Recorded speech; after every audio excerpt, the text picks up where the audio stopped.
আমি আলোচনা করব ইসলামের প্রথম খলিফা, যার সম্মানার্থে ফেরেশতারা নুয়ে পড়ে। তিনি হলেন আশিকে রসুল, যিনি ইশকে মোহাব্বত, ইশকে রসুল শিখিয়ে গিয়েছেন আমাদেরকে। যিনি ছিলেন রাষ্ট্রনায়ক, কিভাবে একজন প্রধানমন্ত্রী তার কার্যাবলী পরিচালনা করবে, কিভাবে নেতৃত্ব দিবে, কিভাবে ধর্মের কাজকে আঞ্জাম দিবে। যিনি ছিলেন একাধারে একজন রাষ্ট্রনায়ক, একজন আশিকে রসুল, সৈয়দনা হযরত আবু বকর সিদ্দিক রাদিয়াল্লাহু তাআলা আনহুর আজকে জীবনী নিয়ে আলোচনা করব। আল্লাহ তাআলা যদি তৌফিক দান করে আমি সূরা তাওবার 40 নম্বর আয়াতে কারিমাকে নিয়ে আজকের আলোচনা করব। আমরা আল্লাহ বলছেন সূরা তাওবার 40 নম্বর আয়াতের মধ্যে, ইয আখরাজাহুল্লাযীনা কাফারু, যখন তাকে বের করে দিয়েছিল কাফেররা, অর্থাৎ আমার নবী যখন মক্কাতুল মুকাররমার মধ্যে ইসলাম প্রচার করছেন, কাফেররা ষড়যন্ত্র বিভিন্ন রকমের করেছিল, কিন্তু আমার নবীকে তারা হত্যা করতে পারেনি, ইসলামের দাওয়াত বন্ধ করতে পারেনি। তারা তাকে ষড়যন্ত্র করে মক্কা থেকে বের করে দিয়েছিল। তখন তিনি ছিলেন দুজনের, অর্থাৎ আমার নবী এবং সাথে ছিলেন আরেকজন, তিনি ছিলেন হযরত সৈয়দনা আবু বকর সিদ্দিক রাদিয়াল্লাহু তাআলা আনহু। ইয হুমা ফিল গারি, যখন তারা উভয়ে ছিল গুহার মধ্যে, তারা তখন আশ্রয় নিয়েছিল গুহার মধ্যে গভীর রাতে। ইয ইয়াকুলু লিসাহিবিহিম, যখন তিনি বলেছিলেন তার সাথীকে, লা তাহজান, চিন্তিত হয়ো না। যখন আবু বকর সিদ্দিক রাদিয়াল্লাহু তাআলা আনহু ভয় পাচ্ছিল কাফেররা যে কোনো মুহূর্তে এসে কামলিওয়ালা নবী রাহমাতুল লিল আলামিন নবীকে হয়তো হত্যা করবে, শহীদ করবে, এই ভয়ে সিদ্দিক আকবর কান্নাকাটি করছিল। তখন আমার আল্লাহ বলছেন লা তাহজান, চিন্তা করতে নিষেধ করেছিল। ইন্নাল্লাহা মাআনা, আমার নবীর মাধ্যমে আল্লাহ বলছেন নিশ্চয় আল্লাহ আমাদের সাথে আছেন। জোরে বলুন সুবহানাল্লাহ। তাফসিরে দেখা যায় হিজরতের কঠিন মুহূর্তে, এই মুহূর্তটা ছিল সবচেয়ে কঠিন মুহূর্ত, যখন কাফেররা বিভিন্নভাবে ষড়যন্ত্র করেছিল আল্লাহ রসুলকে তারা শহীদ করবে। এমন অবস্থায় আল্লাহ তাআলা নির্দেশ দিয়েছেন, হুকুম করেছেন, হাবিব আপনি হিজরত করেন। তখন আমার নবী হিজরত করার সিদ্ধান্ত নিলেন। আমার নবী গভীর রাতে হযরত সৈয়দনা আবু বকর সিদ্দিক রাদিয়াল্লাহু তাআলা আনহুর ঘরের সামনে গেলেন, যাতে কেউ দেখতে না পায়, যেহেতু আমার নবীকে অলরেডি ঘোষণা করে দিয়েছে কাফেররা, চারিদিকে ঝনঝন করছে, আমার রসুলকে তারা শহীদ করবে। এমন অবস্থায় আমার নবীজি হযরত সৈয়দনা আবু বকর সিদ্দিক রাদিয়াল্লাহু তাআলা আনহুর ঘরে গেলেন। ঘরে যাওয়ার পর আবু বকর সিদ্দিক রাদিয়াল্লাহু তাআলা আনহুকে ডাক দিলেন, দরজা একটু করে কড়া নাড়লেন। গভীর রাতে হঠাৎ সাথে সাথে দরজা খুলে আবু বকর রাদিয়াল্লাহু তাআলা আনহু বলছেন লাব্বাইক ইয়া রাসূলুল্লাহ। আমার নবী দেখে অবাক হয়ে গেলেন। সাথে সাথে আমার নবী বললেন, ও আবু বকর, তুমি কি ঘুমাওনি এখনো? তখন আবু বকর সিদ্দিক রাদিয়াল্লাহু তাআলা আনহু বলছেন, ইয়া রাসূলুল্লাহ, আমি কিভাবে ঘুমাতে পারি? যেদিন থেকে আপনি বলেছিলেন হিজরতের যে কোনো মুহূর্তে নির্দেশ আসতে পারে, সাথে আমি আবু বকরকে যদি আপনি ডাকতে আসেন সাথে সাথে যেন আমি প্রস্তুত থাকি, সেজন্য আমি এতদিন পর্যন্ত আর ঘুমাইনি। প্রতিদিন রাতে আমি জাগ্রত থাকতাম, প্রতিদিন রাতে আমি ঘুমাতাম না। তখন হযরত সৈয়দনা সিদ্দিক রাদিয়াল্লাহু তাআলা আনহুকে আমার নবী বলছেন, আবু বকর, আল্লাহর পক্ষ থেকে নির্দেশ এসেছে আমাদেরকে হিজরত করতে হবে। সাথে সাথে আমার নবীর সাথে বের হয়ে গেলেন। হাঁটতে হাঁটতে এক গভীর গাড়ে গুহার পাশে চলে গেলেন। সেখানে একটা গুহার মধ্যে আশ্রয় নিলেন। প্রথমে সাইয়েদনা আবু বকর রাদিয়াল্লাহু তাআলা আনহু সেখানে ঢুকলেন। ঢুকে দেখলেন সেখানে জীবনে কখনো মানুষের একটা পা পড়েনি। দেখলেন চারিদিকে অনেক সাপ বিচ্ছুর ভয় রয়েছে, অনেকগুলা সাপের গর্ত আছে। তিনি কি করলেন, ওনার কাপড় ছিঁড়ে ওই আস্তিনগুলো, সাপের গর্তগুলো ভরাট করে দিলেন। সর্বশেষ যে সাপের গর্তটা ছিল, ওনার আর জামার মধ্যে কাপড় ছিল না, আস্তিন ছিল না।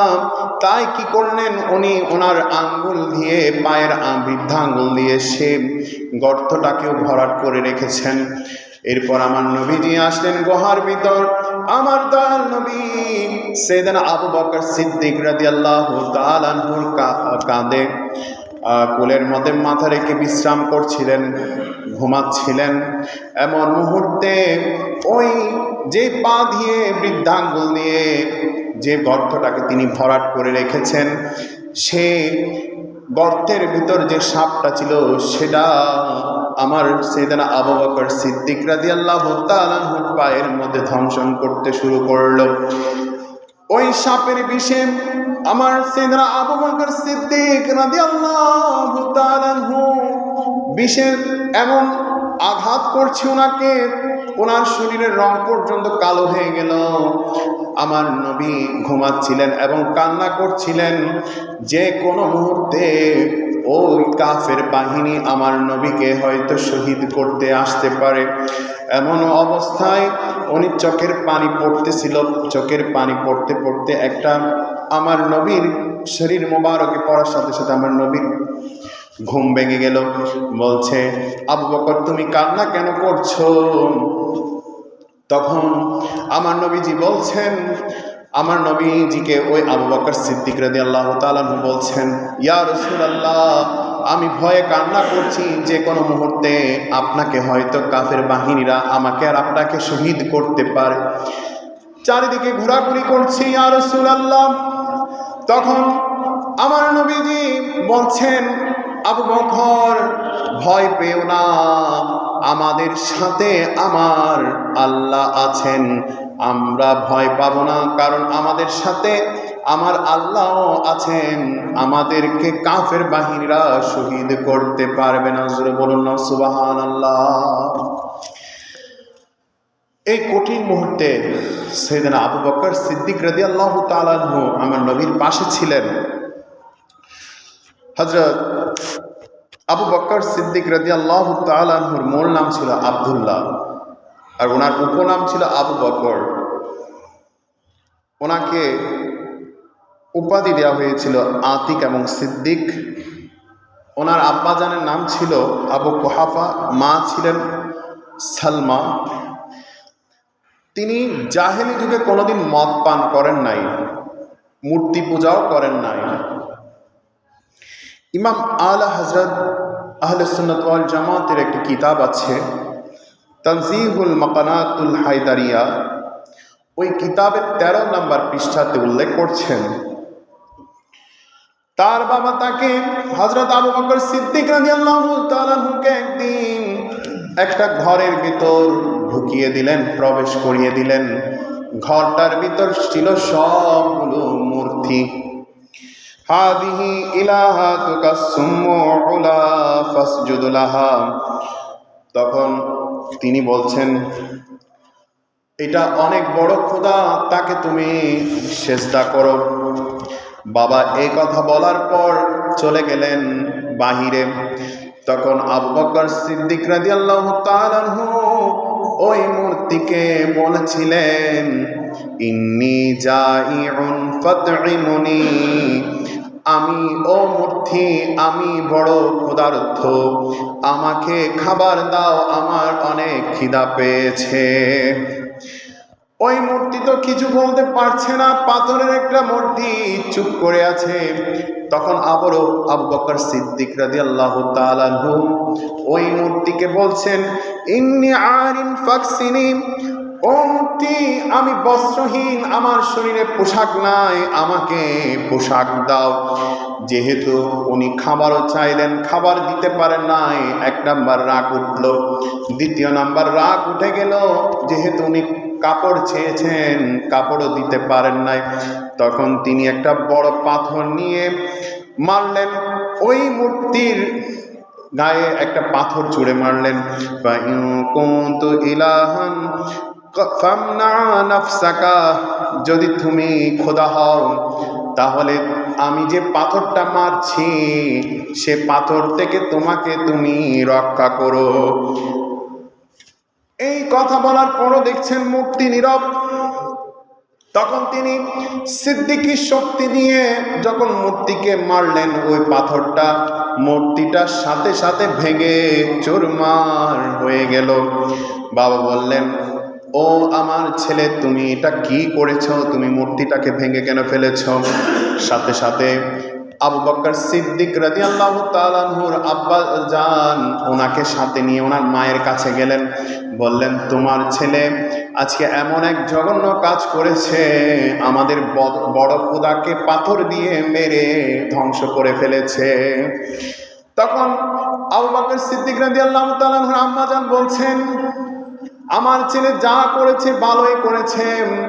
তুমি হয়তো জানো না, যেদিন আমার ছেলে দুনিয়াতে ভূমিষ্ঠ হবে সেদিন একটা গায়েব থেকে আওয়াজ এসেছিল, বলেছিল সে আওয়াজে তোমার ঘরে যে সন্তান আসবে তার নাম আসমানে সিদ্দিক, দুনিয়াতে সে হযরত আহমদ মুস্তাফা মুহাম্মদুর রাসূলুল্লাহ সাল্লাল্লাহু আলাইহি সাল্লামের একজন বিশ্বস্ত বন্ধু হবে। জোরে বলুন না সুবহানাল্লাহ। তিনি ছিলেন এমন একজন আশিকে রাসূল, এমন একজন সিদ্দিক যাকে নিয়ে আজকে শিয়ারা রাফেজিরা অনেক জঘন্য জঘন্য মতবাদ দিয়ে থাকেন, যার সমালোচনা করে থাকেন। অথচ আমার নবী বলছেন, সিদ্দিক আকবর রাদিয়াল্লাহু তাআলা আনহুর শানে আহলে সুন্নাত ওয়াল জামাতের আকীদা মতে আফদালুল বাশার বা'দাল আম্বিয়া, আম্বিয়ায়ে কেরামের পর সর্বোত্তম হলেন হযরত আবু বকর রাদিয়াল্লাহু তাআলা আনহু। ওনার সম্পর্কে একটা তিরমিজি শরীফের হাদিস আছে, আন্না তাসাদ্দাকা وفاق ذلك عندي مالا فقلت اليوم أسبق أبا بكر إن سبقته يوما। ওমর রাদিয়াল্লাহু তাআলা আনহু বললেন, নবীজি তাবুক যুদ্ধের পূর্বে আমাদেরকে দান করার জন্য বলেছেন। যেহেতু যুদ্ধে যাবে, আমাদের সবাইকে যার ঘরে যা আছে কিছু কিছু দান করতে বললেন, আদেশ দিলেন। সৌভাগ্যক্রমে তখন ওই সময় আমারও কিছু সম্পদ ছিল, তাই আমি মনে মনে ভাবলাম যে এবার হয়তো আবু বকর সিদ্দিক রাদিয়াল্লাহু তাআলা আনহুকে আমি ফেল করতে পারবো দানের ক্ষেত্রে। ওনারা দেখেন দান করার ক্ষেত্রে, ইসলামে দান করার ক্ষেত্রে কতটা ফাস্ট ছিলেন। এবার হয়তো আমি আবু বকর রাদিয়াল্লাহু তাআলা আনহুকে দান করার ক্ষেত্রে ফেলতে পারবো, যেহেতু এবার আমার অনেকগুলো সম্পত্তি আছে, আমি হযরত আবু বকর রাদিয়াল্লাহু তাআলা আনহুর আগেই সম্পদ দান করব। তখন ফাকালা রাসূলুল্লাহ সাল্লাল্লাহু আলাইহি সাল্লাম মা আবকাইতা লিআহলিকা কুলতু মিসলু লাহু ওয়া আতা আবু বকর বিকুল্লি মা ইউদাহু ফাকালা ইয়া আবু বকর মা আবকাইতা লিআহলিকা ফাকালা আবকাইতু লাহুমুল্লাহু ওয়া রাসূলুহু কুলতু লা আসবিকুহু ইলা শাইইন আবাদান। তিনি বলছেন, আমি আমার সম্পদের অর্ধেক নিয়ে আসলাম। তখন নবীজি জিজ্ঞেস করছেন আবু বকর সিদ্দিক রাদিয়াল্লাহু তাআলা আনহুকে, তোমার পরিবারের জন্য তুমি কি পরিমাণ সম্পদ রেখে এসেছ? আবু বকর রাদিয়াল্লাহু তাআলা আনহু বললেন, আমি বললাম, আমার নিকট যা আছে আমি সকল সম্পত্তি ইয়া রাসূলুল্লাহ আমি আপনার কাছে নিয়ে আসলাম, আমার ঘরে রেখে এসেছি। আমি আমার আল্লাহ এবং আমার প্রিয় রাসূল সাল্লাল্লাহু আলাইহি ওয়াসাল্লামকে আমার পরিবারের সম্পদ হিসাবে রেখে এসেছি, বাকি সব সম্পত্তি ইয়া রাসূলুল্লাহ আপনার জন্য আপনার কদমে কুরবানি দিলাম। জোরে বলুন না সুবহানাল্লাহ। আমার নবীজি আরো বলছেন, ইবনে মাজাহ শরীফের হাদিস, মা নাফানি মালু কাত্তুম মা নাফানি মালু আবু বকর ক্বালা ফাবাকা আবু বকর ওয়া ক্বালা হাল আনা ওয়া মালি ইল্লা লাকা ইয়া রাসূলুল্লাহ। আমার নবী বলছেন, আবু বকর সিদ্দিক রাদিয়াল্লাহু তাআলা আনহুর ধন সম্পদ আমার যতটুকু উপকারে এসেছে, অন্য কারো সম্পদ আমার ততটুকু উপকারে আসেনি। এই কথাটা শোনার পর আবু বকর রাদিয়াল্লাহু তাআলা কেঁদে দিলেন, বললেন, হে আল্লাহর রাসূল, আমি ও আমার সম্পদ আপনারই, আমি তো আছি, আমার যতগুলো সম্পত্তি আছে সবগুলো আপনার জন্য কুরবান। এত বড় আশিক রাসূল ছিলেন, নবীজির একজন তিনি বিশ্বস্ত বন্ধু ছিলেন। আজকে দেখেন, মানুষ সত্য বলতে ভয় পায়, মিথ্যার উপর দাঁড়াতে দুনিয়াকে অনেক আপন ভাবছে। আজকের সমাজে যদি আমরা দেখি, সবাই দুনিয়াকেই বড় করে দেখে। সত্য কথা বললে শত্রু তৈরি হয়, মানুষ মানুষের বিশ্বাস নষ্ট করছে। আজকে বন্ধুকে বন্ধু বিশ্বাস করতে ভয় পাচ্ছে, স্বামীকে স্ত্রী সন্দেহ করছে। আজকাল ওয়াদা ভঙ্গ করতে আমরা দ্বিধাবোধ করছি না। সন্তান, আজকের ছেলেমেয়েরা মা বাবাকে অসম্মান করছে, ভাই ভাইকে হিংসা করছে। এক ভাই একটু বড় লোক হলে আরেক ভাই যিনি গরিব আছেন সে হয়তো একটু হিংসা করছে। আবার দেখা যায় এক ভাই বড় লোক হয়েছে, আরেক ভাই গরিব আছেন, হয়তো বড় লোকটা যেটা গরিব রয়েছে ওনাকে কি করছে, ঈর্ষা করছে। এমনটা আজকের যুগের সমাজে আমরা দেখতে পাই। আজকাল যুগে কেউ কারো কষ্ট বুঝতে চায় না, যেটা জাহিলিয়াত যুগেও ছিল। কিন্তু এমন সমাজে যদি আমরা দাঁড়িয়ে নিজেদেরকে বাঁচাতে চাই, ইমানকে বাঁচাতে চাই, তাহলে হযরত সাইয়েদনা আবু বকর সিদ্দিক রাদিয়াল্লাহু তাআলা আনহুর আদর্শকে আমাদের ধারণ করতে হবে। তিনি আমাদেরকে যে আদর্শ শিখিয়েছেন, একদিন তিনি যখন ওনার উপর আমার রাসূলে পাকের ইন্তেকালের পর দুনিয়া থেকে তিনি যখন তাশরীফ নিয়ে চলে গেলেন, ওনার উপর রাষ্ট্রপ্রধানের ভার আসলো, প্রধানমন্ত্রী ওনাকে বানানো হলো। তখন আবু বকর সিদ্দিক রাদিয়াল্লাহু তাআলা আনহু যখন রাষ্ট্রনায়ক হলেন, খেলাফতের দায়িত্ব পেলেন, একদিন তিনি, ওনাদের একটা অভ্যাস ছিল, গভীর রাতে ওনারা শহর ঘুরে ঘুরে দেখতেন কোন মানুষটা কষ্টে আছেন, কোন মানুষটা অভাবের মধ্যে আছেন। ওনার সময়কালীন কোনো মানুষ অভাবের মধ্যে আছেন কিনা সেটা ওনারা দেখত। হযরত আবু বকর সিদ্দিক রাদিয়াল্লাহু তাআলা আনহু খবর পেলেন, ওনার শহরের একদম কোনায় একজন অন্ধ মহিলা, বৃদ্ধা মহিলা ছিলেন, যার নেই ছিল স্বামী, যার ছিল না কোনো সন্তান সন্ততি। ওই মহিলা অনেক কষ্টে দিন যাপন করছেন। তিনি প্রতিদিন রাত্রে প্রধানমন্ত্রী হওয়ার পরেও ওই মহিলার ঘরে গিয়ে সব কাজ করে দিতেন, ওনাকে সেবা যত্ন করতেন। কিন্তু ওই মহিলা কখনো জানতেও পারল না, বুঝতেও পারেনি ওনার ঘরে প্রধানমন্ত্রী এসে যে ওনাকে সেবা যত্ন করছেন। এই ঘটনাটা হযরত ওমর ফারুক রাদিয়াল্লাহু তাআলা আনহুর কানে আসলো। উনিও রাতে ঘুরতেন, উনিও দেখলেন ওই মহিলাকে কোন মানুষটা, আল্লাহর কোন বান্দাটা এসে সাহায্য করে যায়। তিনি একদিন গভীর রাতে আড়ালে দেখলেন একজন লোক ঢুকলো। ওই লোকটা রীতিমতো ঘরকে পরিষ্কার পরিচ্ছন্ন করে দিয়ে চলে যাচ্ছেন। দেখে ফেললেন, তিনি তো অবাক হয়ে গেলেন। তিনি আর কেউ নন, তিনি হচ্ছেন ইসলামের প্রথম খলিফা হযরত সাইয়েদনা আবু বকর সিদ্দিক রাদিয়াল্লাহু তাআলা হুজুর বলুন সুবহানাল্লাহ।